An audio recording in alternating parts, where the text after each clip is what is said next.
Allora, buongiorno a tutti. Ho rotto il rituale di stare sul podio e mi sono infilata invece nel tavolo. Facendo una relazione non scritta e quindi mentalizzata, mi richiede di stare comoda e di cercare di far portare a casa a coloro che sono qui presenti e coloro che tra un po' riceveranno il diploma qualche cosa che sia utile. Faccio i saluti perché ho capito che c'è un rito, quindi saluto il rettore, il preside, tutti coloro che hanno, relazionato. Tutte relazioni estremamente complesse. Ad un certo punto, quando è intervenuta la rappresentante degli studenti, ho capito perché la scelta sia stata fatta in modo così preciso, cercando di dare un contributo, non una risposta, ma un contributo, un'apertura su un mondo non sempre ben compreso, che è quello della psicologia, della psicanalisi che io rappresento, ma anche contestualizzare quelli che sono i due temi che io ho scelto. Li ho scelti su una richiesta del preside e ho cercato di scegliere qualche cosa che non fosse, essendo un tema generico che mi è stato dato, potevo scegliere qualsiasi argomento, sono stata libera, assolutamente libera, però ritenevo che la parola disagio e la parola disadattamento, così poco utilizzati, così assolutamente dimenticati e così molto cari nelle interpretazioni, negli studi del passato, poteva essere un'apertura verso determinate problematiche, perché il disagio è soggettivo ma è anche collettivo, il disadattamento è soggettivo ma è anche relazionale e anche sociale, quindi due temi importanti. Prima però di iniziare a farvi fare questo piccolo excursus su questi temi, mi preme dire che ho accettato questo invito perché una parte della mia vita si è svolta in Friuli, a cui devo molto, perché è una terra particolare, direi una civiltà interessante. Io appartengo a un'epoca molto, antica, mi sono laureata tra i primi in Italia in psicologia a Padova, quando non era nemmeno una facoltà, era un corso di laurea. Ho subito e vissuto i temi molto fragorosi e dolorosi del terrorismo, perché quando io mi dovevo laureare nel 77 era stato gambizzato Guido Petter e altre personalità del mondo culturale, intellettuale, scientifico in quel momento, quindi la mia memoria dell'università è molto complessa, perché psicologia a quei tempi eravamo circa 6, 7, 10 studenti, non di più. La mia tesi di laurea, che è stata devianza e meccanismi di controllo, e ne parlo perché paradossalmente, pensando all'intervento di oggi, si inseriva anche il grande tema della devianza, dove le nostre tesi di laurea, una parte, erano state bruciate, distrutte. Quindi questa mia venuta in un ambito, e ringrazio di avermi dato questa opportunità, ma anche questo impegno, perché comunque sia devi fare una lezione, è una lezione che deve avvenire in un tempo estremamente ridotto, devi cercare di dire delle cose e dentro queste cose voglio aggiungere anche l'invito e l'accorato, profondo pensiero che la fragilità e questo grande accorato bisogno di trovare nell'individuo e non solo nel risultato una ragione d'essere. Però qui si inserisce un problema molto complesso che riguarda il nostro tempo. Io ho parlato del mio tempo, mi sono laureata, c'era il terrorismo, abbiamo vissuto situazioni molto complesse, però bisogna fare molta attenzione, perché comunque il pericolo della non democrazia, il pericolo che nel mondo intellettuale, nel mondo del pensiero si possano comunque ricreare proprio dentro il disagio e dentro il non ascolto e dentro la solitudine meccanismi che possono, non dico ripetersi, ma che possono portare comunque sia una chiusura direi psicologica oltre che culturale. Perché la chiusura psicologica è complessa? Perché ti porta a non ascoltare, ti porta a non capire, ma soprattutto ti porta ad escludere il confronto e la dialettica, estremamente importante per tutto quello che riguarda la crescita. Quindi il disagio è un elemento soggettivo che riguarda la storia personale, la complessità del mondo a cui io appartengo, che in parte è la psicologia, che diciamo una scienza generica, e la psicanalisi, che vorrei precisare, è un metodo, una metodologia di cura delle malattie nervose mentali. Vorrei che si chiarisse questo, anche se siete in un ambito accademico, molto spesso si fa questa confusione. La passione, la fascinazione del mondo psicologico è diverso, la conoscenza dei meccanismi del comportamento umano, di quelle che sono le tecniche che si imparano, passando anche attraverso un lavoro rigorosamente personale, oltre che didattico, ma è una metodologia di cura. Non è cioè, molte volte si pensa che l'amore, il sentimento e la passione possano curare, non è assolutamente così. Ecco, quindi entriamo già in un tema complesso. Pensiamo che le emozioni, ad esempio, siano sempre necessariamente positive. Le emozioni, se non vengono ben coordinate, ben delineate, diventano una problematica che riguarda anche la fragilità e riguarda anche il risultato, ad esempio, visto che siamo in questo ambito, di uno studio, di una disciplina. Quando preparate un esame, quanto incide l'autostima, quanto incide come siete arrivati a questo ambito di eccellenza. Ecco, quindi il percorso del successo presuppone comunque un equilibrio, un convincimento e una forza di volontà e una fatica. Quello che oggi è estremamente complesso da individuare è proprio il concetto di fatica. Siamo molto più protesi al risultato. Il nostro disagio oggi non è stare fuori dagli schemi che dobbiamo comunque accettare. È chiaro che il mondo dei social, e qui possiamo aprire 2000 universi, però è un mondo complesso che ha formato e forma una parte della nostra coscienza.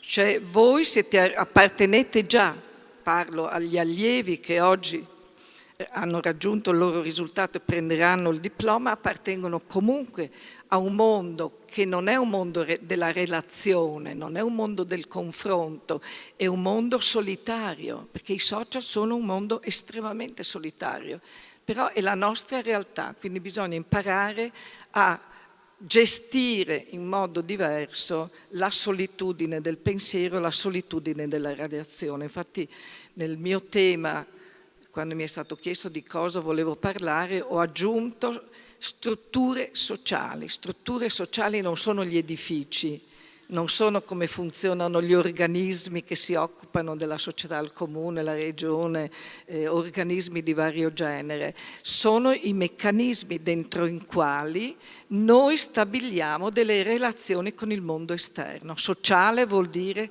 società, vuol dire civiltà, vuol dire tutti i luoghi dentro i quali noi ci dobbiamo relazionare con gli altri. Nel 1932, a ridosso del nazismo, che stava comunque costruendo il proprio percorso, diventava sempre più visibile quello che stava accadendo in Europa, due personaggi straordinari, a mio avviso, anche se contrapposti, decidono di farsi un carteggio, che è Sigmund Freud e Einstein.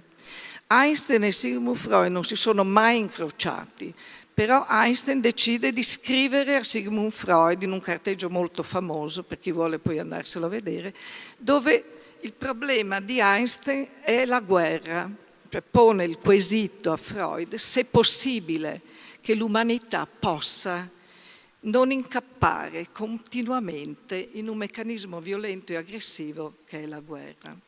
Perché ve ne parlo? Perché la parola disagio ha fatto sì che Freud fosse interpellato per un suo famoso studio, opera, che si chiama Disagio della civiltà. Però sicuramente voi già di fronte alla parola civiltà vi trovate dentro un'ambivalenza, non usiamo più determinate parole. Ad esempio io ho fatto la tesi sulla devianza, ma è un termine che non viene più utilizzato. Quindi come dire che noi, non è che devianza vuol dire che deviamo. Devianza significa che comunque non riusciamo a stare all'interno di una struttura di normalità. Ma anche questa è una problematica complessa, perché sulla normalità è molto difficile entrare nel merito. Quale tipo di normalità? La normalità istituzionale, la normalità dello Stato, la normalità delle regole sociali? Dove si formano le regole sociali? All'interno della famiglia? All'interno del mondo esterno? Quindi vedete che sono tutti temi che oggi sono non solo scomparsi, eppure sono assolutamente presenti, e sono così presenti che il disagio che riguarda la fragilità, il non sentirsi compresi, non saper come far stare le nostre abilità, le nostre eccellenze con il risultato che ci viene chiesto, che si chiama esame comunque di realtà. Quindi questa modalità di pensare che cosa vuol dire essere al di fuori della norma oggi è molto, molto presente e molto complesso, perché se voi guardate, noi viviamo in una società che sappiamo molto poco l'uno dell'altro, ma non l'uno dell'altro, l'amico e l'amica, ma i luoghi, il mondo che viene da fuori, il mondo degli extracomunitari, che è dentro un grande dibattito. Dove lo mettiamo? Lo conosciamo? Lo facciamo stare nel nostro mondo?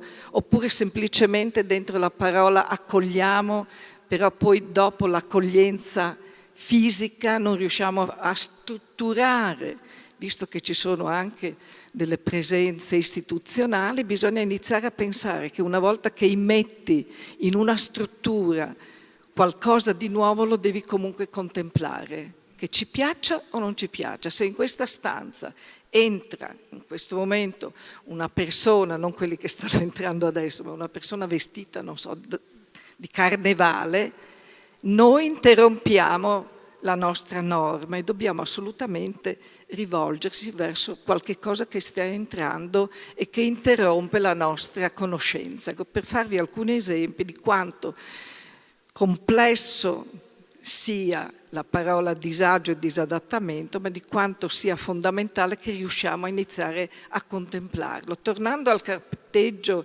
di Freud e Einstein, dove Einstein chiede questo, Freud dà una risposta che poi è all'interno di questa sua opera, che consiglio veramente, seriamente di leggere, che è Il disagio della civiltà. Cioè praticamente Freud, e poi è stato un loro carteggio importante, dice: l'umanità per organizzarsi, per quindi diventare civiltà, cioè per uscire dalla parte primitiva dove l'individuo nelle foreste sopravviveva, si organizzava individualmente, guardava al cielo, poi faceva anche i graffiti, quelli che noi troviamo nelle grotte, e perché comunque l'umanità ha sempre guardato il cielo, ha sempre guardato la natura, si è sempre sentito all'interno di un mondo.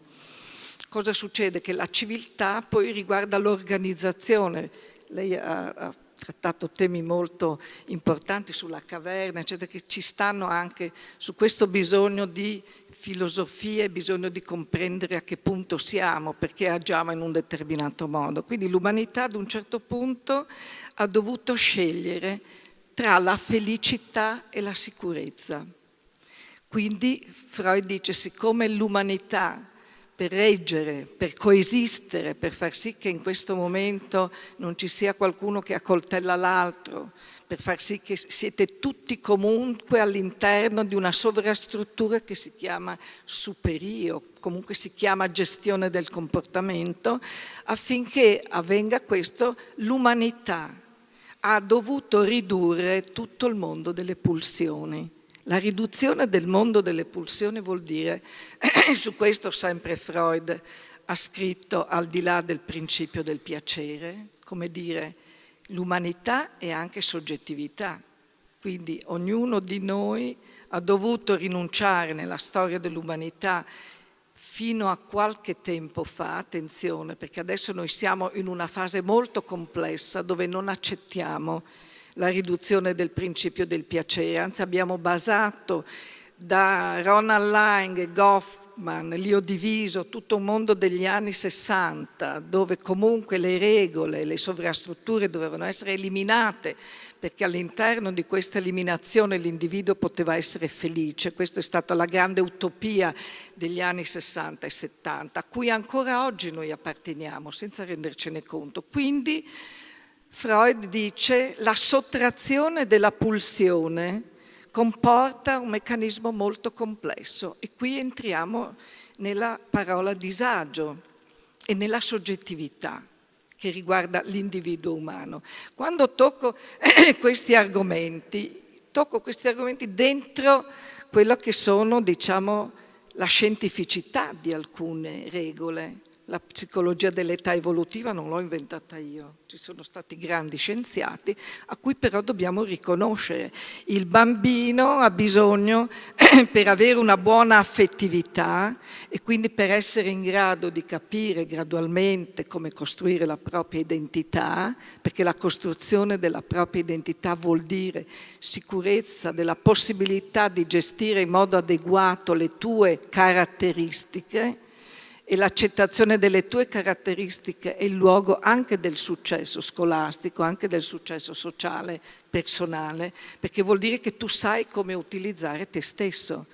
Se voi siete arrivati qui, i 13 che oggi verranno premiati hanno fatto una scelta, perché guardate che tutte le grandi teorie, se l'individuo viene influenzato dalla società o altro, in realtà ciò che l'individuo vive, vede e gestisce ti influenza, ma la soggettività riguarda come tu scegli e come tu dirigi ciò che vedi e ciò che senti. Il grande mondo dei sentimenti, delle emozioni, è soggettivo. Poi certo ci sono meccanismi che poi diventano e si trasformano in collettività, cioè che appartengono un po' all'umanità. Quindi questa sottrazione di cui parla Freud, per cui l'individuo ha dovuto rinunciare alle proprie pulsioni, al piacere e stare all'interno del superio, quindi del dovere, delle regole sociali, è una delle grandi luoghi del dolore che Freud dice ad Einstein che non è di facile soluzione.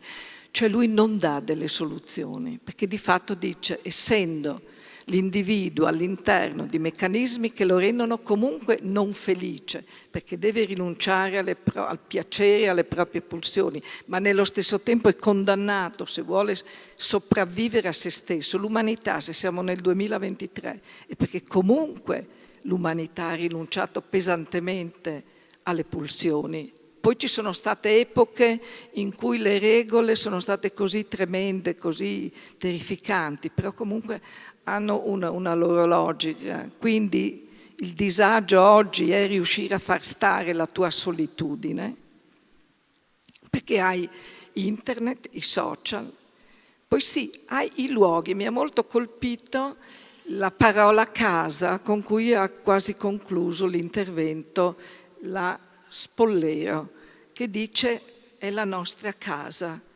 perché effettivamente nel passato l'università dove tu andavi, seguivi le lezioni, eccetera, non era la casa, era un luogo magico, ma un luogo anche terrifico, un luogo comunque dove tu entravi con un atteggiamento di rispetto verso la conoscenza. Quello che è straordinario in questa giornata di oggi è che si parli di conoscenza, si parli di sapere, si parli di riconoscersi in un'eccellenza che non è avere, non so, una macchina di un certo tipo, andare a Sanremo sul palco, fare determinate cose, influenzare qualcuno, avere 200.000 mi piaci, che poi anche lì stiamo scoprendo che non sono sempre reali, no? I 5 milioni, 3 milioni, chissà se sono veri. Siccome è tutto estremamente non visibile, è tutto opinabile, però questo mondo invisibile ti impedisce comunque il confronto. Perché Freud e Einstein, che alla fine non hanno concluso grandi cose, ma hanno avuto il coraggio, due grandi menti, di confrontarsi. Non c'era un narcisismo della cultura, non c'era un narcisismo del sapere, nessuno si sentiva in possesso veramente di una conoscenza completa, Più conosci, più ti rendi conto quanto vorresti sapere di più. E questo non è solo la passione. Io ho scritto un libro, non è che parlo dei miei libri, comunque ho avuto la condanna, tra virgolette, pur non volendola, di scrivere diversi libri sull'amore, i sentimenti, cioè tutta una serie di luoghi, ma il sentimento è un insieme di situazioni e la passione non è detto che sia l'eccellenza del nostro comportamento che ci renda felici, perché la passione è un reticolo molto complesso, molto fuorviante, talvolta emotivo, ma non è detto che poi ti porti veramente al sentimento che è la passione, il riconoscimento, l'empatia, cioè bisogna stare attenti perché oggi viviamo in un tempo in cui le passioni, l'emotività, emozionarci, guardate perché voi avete parlato del terremoto, avete parlato di alcune cose, io sono vissuta in Friuli in quel tempo, però facevo l'università. In quegli anni in cui è successo, quelle serate famose dove comunque è crollato il mondo per questo paese meraviglioso che è il Friuli, che però si è sentito anche condannato ma poi è riuscito a rinascere. E la rinascita del Friuli, a differenza di altri popoli, paesi che non hanno altri meriti, eccetera, è stato comunque di non aspettare che ci sia l'altro. Non hanno aspettato che ci sia un'entità che risolveva il problema, una sorta di padre o madre, no, ideale. Si sono messi a lavorare, hanno detto risolviamo intanto le cose, poi si vede facciamo da soli. La complessità oggi del disagio sociale è che non è semplice che un adolescente, ad esempio, faccia da solo. Perché per fare da solo devi aver chiaro qual è la strada da intraprendere, devi comunque aver avuto delle regole, se non delle regole, delle indicazioni. Bettelheim in un bellissimo libro, nel passato edito da Feltrinelli, adesso non so chi lo edita, io sono antica, anziana diciamo, e un genitore quasi perfetto ti dice chiaramente, per essere il buon genitore non esiste. Non è che è inutile che i padri e le madri leggano, no? Tutto sulla psicologia, la pediatria, tutto quello. Devono decidere cosa vogliono essere, devono decidere qual è l'identità che vogliono dare di se stessi. La strada e l'indicazione il genitore la deve dare. La scuola, l'università devono darla. L'università ancora conserva delle sue ragioni d'essere, il rituale. I rituali sono importanti perché comunque ti danno il segno archetipico di che cosa vuol dire una regola. Quindi per tornare a come si arriva al disagio e alla solitudine, perché l'affettività e l'identità si formano nei primi anni di vita. E è come dire che il ciliegio nasce prima la ciliegia, poi il fiore. No, prima nasce il fiore, poi nasce la ciliegia. Quindi è inutile che quando io tocco questo tema è sempre un tema fragoroso. Quando io dico guardate che il bambino per stare bene deve vivere con la mamma, non con il papà, è fragoroso perché adesso è tutto interscambiabile, non lo puoi dire perché sennò vai dentro il politicamente corretto, però il povero Piaget, Winnicott, gli studiosi della psicologia dell'età evolutiva erano esenti da questo. Le tappe evolutive esistono. Cioè noi facciamo parte dell'universo, non siamo umani, ma siamo anche biologicamente connessi alla natura delle cose. Il dentino, il bambino, gli viene fuori ad un certo punto, non è che gli viene fuori mentre dentro il grembo materno, cioè dobbiamo accettare comunque le regole. Il disagio è molto legato all'affettività, il non sapere dove stare, il non sapere cosa essere, l'inadeguatezza che lei ha usato, sempre lei Spolero mi ha colpito anche il rettore, cioè, però comunque sia il disagio è quando tu comunque non ti senti ben ancorato, non sai bene come gestire ciò che vai a incontrare che è diverso da te. Perché il problema enorme dell'umanità oggi è non avere un'identità propria, ma prendersi l'identità di qualcun altro, perché gli influencer sono stati fantastici, lo dico negativamente, ma ormai chi fa il mio mestiere accetta la realtà, guai se tu pensi di non lavorare sulla realtà, però ti devi anche chiedere perché l'originalità non va più di moda, perché bisogna essere tutti uguali. Oggi il problema è non essere diverso, non essere diverso, perché se sei diverso però nello stesso tempo ci si batte perché non ci sia la diversità. È molto complesso quello che sta accadendo involontariamente, non è che c'è un Dio superiore, un Soros, un cosa che ci condanna a qualcosa, cioè non dobbiamo entrare sempre nel complottismo, perché comunque l'umanità va comunque per conto suo e troverà anche delle soluzioni, però sul disagio è bene metterci d'accordo, perché il disagio vuol dire che non sai bene dove stare, ma per decidere dove stare devi comunque essere, per essere devi aver avuto un percorso un minimo accettabile e il bambino inizia ad avere l'idea di se stesso nei primi mesi di vita. Il seno buono, il seno cattivo, Winnicott, Melania Klein, Anna Freud.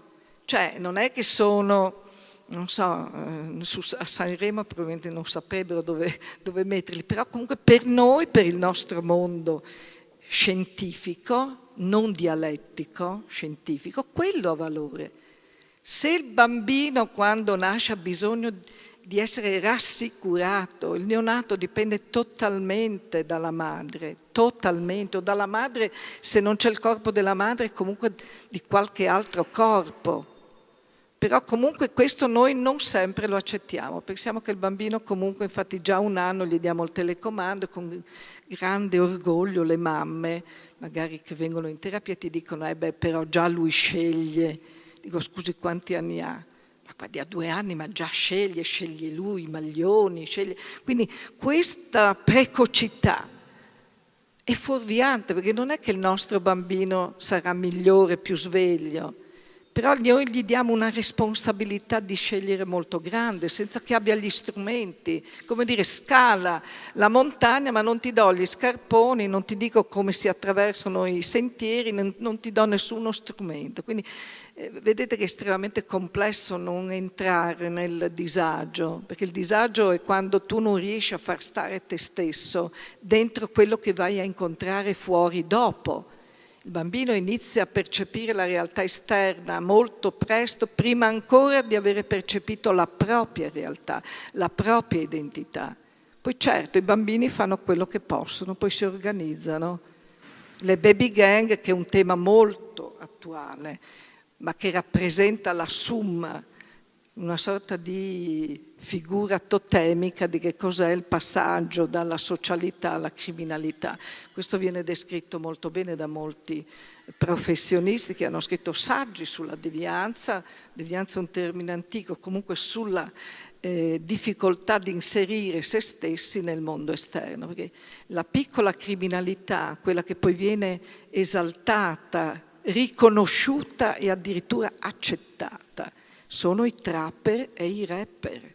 La musica, così come i social, sono diventati il luogo della formazione, che ci piaccia o no.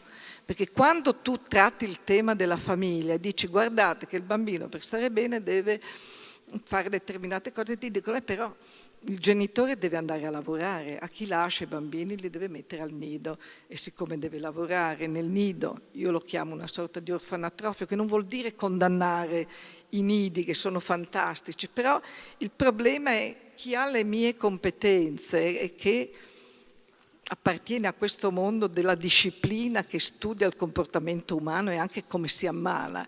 E non è che io posso inventarmi che al bambino gli fa bene stare fuori dal corpo materno, stare fuori dalla casa, non avere luoghi di riconoscimento.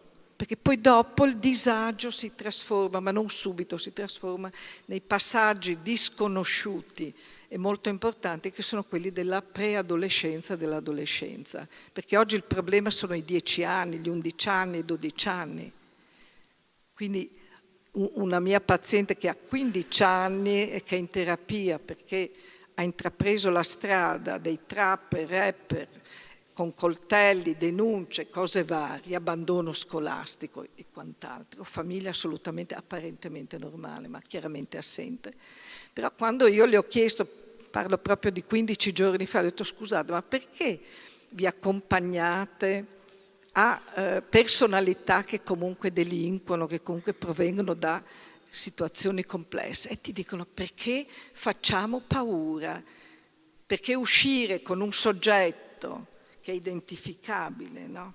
in un determinato modo, veniamo rispettati. E la cosa ti lascia assolutamente esterrefatta, perché vuol dire che c'è una fragilità, che non è solo quella di essere valorizzati come individui nelle performance, no, scolastiche, negli esami che date, ma c'è questo problema dell'essere comunque incapaci di sentirsi protetti.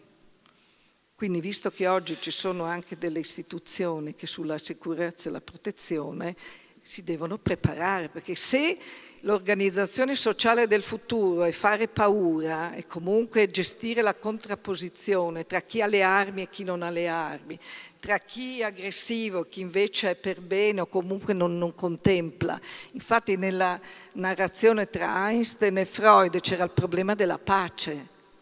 E noi siamo in piena guerra. Cioè, come fai? Cioè, come si fa? Non c'è una... Ecco, io mi auguro che le scuole di eccellenza mettano nei programmi anche questo. Cioè, bisogna riflettere comunque come fare perché non si usi più l'aggressività e la violenza. Perché il piccolo racconto poi non è solo l'unico caso che io ho, perché oramai quando tu hai molti casi...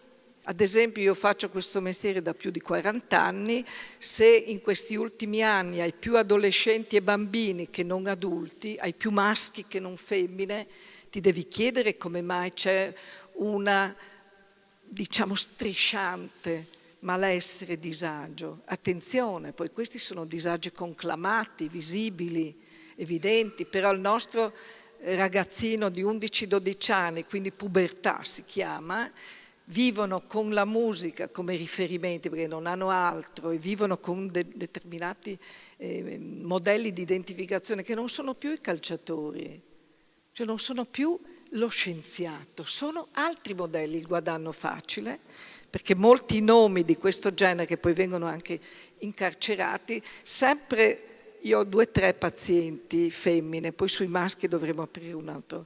E loro ti dicono, io l'altro giorno ho detto, vabbè però, ho detto Gali, si può dire perché è un personaggio pubblico, va a Sanremo, quindi ha cambiato la sua tipologia. E lei mi dice, no, perché lei non sa, e mi inizia a raccontare tutto quello che riguarda il mondo dei trapper, dei rapper, questa Milano, Padova, i nomi, i cognomi, dice, ma guardi che però i contenuti suoi non sono quelli di Sanremo. Quindi capite che si apre un mondo dove tu dici, va bene, le mie discipline erano di un tipo, però adesso devi inserirne altre, devi studiare i nuovi modelli di comunicazione, devi studiare bene che cosa fa cambiare una mentalità da un'altra, perché la risposta sociale, il conformismo sociale è questo, è l'aggressività e la violenza che sono penetrati a nostro malgrado dentro le pieghe della nostra vita. Quindi il disagio oggi è come si fa stare una scuola di eccellenza, uno studente che raggiunge i suoi risultati e che ha abbracciato la conoscenza con un mondo estremamente evanescente, estremamente complesso, che non affronta ma urla, giudica senza capire però il contesto. La contrapposizione non è un'evoluzione, la contrapposizione è la negazione e la rinuncia all'ascolto. Ma l'ascolto vuol dire pazienza, vuol dire non avere pregiudizi e non dare giudizi. Invece oggi pregiudizi e giudizi, che sono quelli a cui purtroppo l'allievo deve sottostare, no? Sono anche necessari per quello che riguarda il merito. Molte volte mi sono trovata, nel passato mi sono occupata delle problematiche delle tossicodipendenze, piccola comunità di Conegliano, tante altre cose, parliamo di tanti anni fa perché adesso il problema delle sostanze stupefacenti è negato.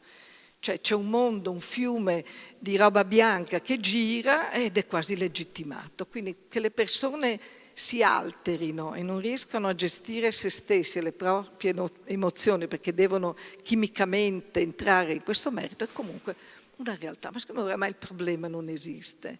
Però di fatto, comunque sia, questa è una problematica complessa. Quindi tornando alle devianze, quindi al problema che ti fa uscire dai contesti, in certe situazioni mi sono trovata, perché chi fa uso di sostanze molto spesso non riesce a portare a casa un buon risultato scolastico, spesso lo abbandona, spesso non è preso all'interno di quelle che sono le conseguenze.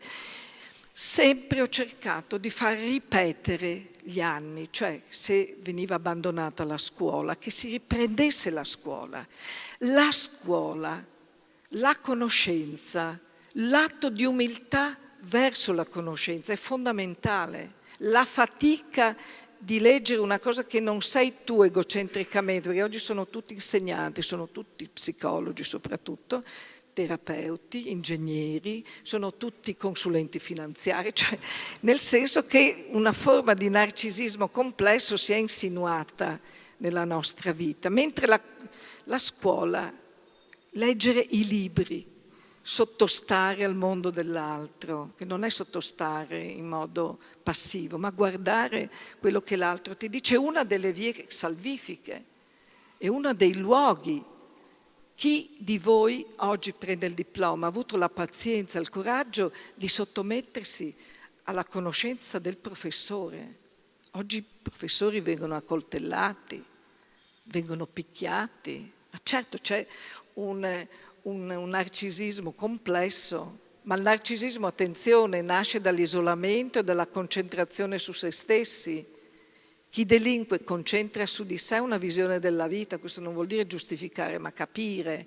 Capire non vuol dire giustificare. I femminicidi non sono la follia di una maschilità non risolta, semmai è la difficoltà assoluta dove si accetta la violenza come soluzione del dolore, soluzione di un'incapacità di gestire il mondo dell'altro, per tornare al disadattamento. Perché la complessità oggi è far inserire il tuo mondo nel mondo dell'altro. Ecco, quindi questo è un po' quello che è il messaggio che io ho cercato questa mattina di rintracciare attraverso il disagio della civiltà, la cultura, il sapere, ma il confronto, l'umiltà, cioè il capire che comunque devi pensare che non possiedi l'intero universo, perché allora così riesci a contemplare il mondo. L'amore, ad esempio, è questo.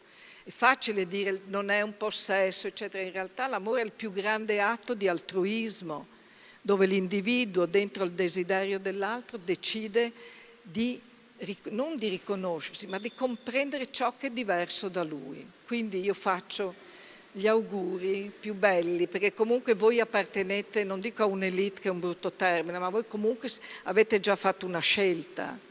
Però attenzione, ve l'hanno detto poi tutti i relatori, poi dovete produrre, ma non risultati economici, non affascinatevi da quanti soldi vi danno. Quando io mi sono laureato, ho fatto e ho seguito un percorso, ma non mi sono mai chiesta quanto uno mi dava.